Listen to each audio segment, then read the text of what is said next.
Cha súc đây là ngọc ní thầy ní nên nhom banនៅមកហូបថ្មីទៅដែរគឺនំបញ្ចុកស្លោកខ្មែរព្រោះក្រោកពីគេមកគឺឃ្លាននំបញ្ចុកស្លោកខ្មែរគឺយើងមានបន្លែស្រស់គេពីរមុខចាមានភ្លើងកែបហើយនឹងអានេះដូចជាគេហៅថាស្វាយលក់យើងបេះពីដាក់ចូលហើយមក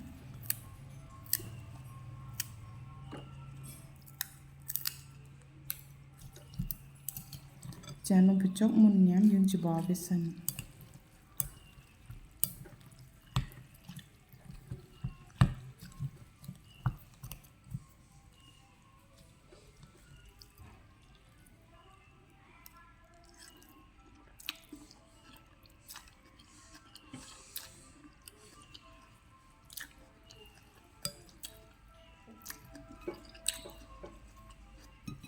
ខ្វះជាម្ទេស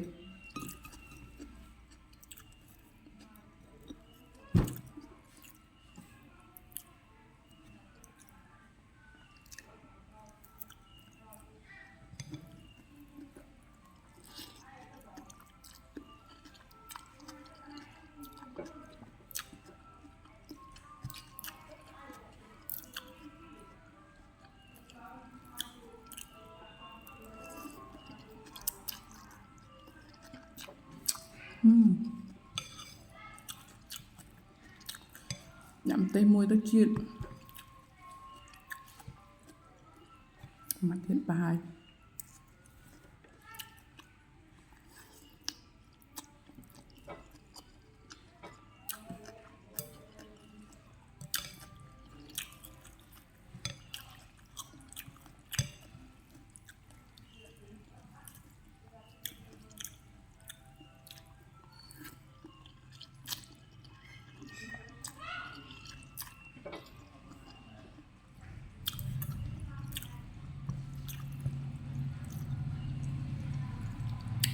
mặt tiết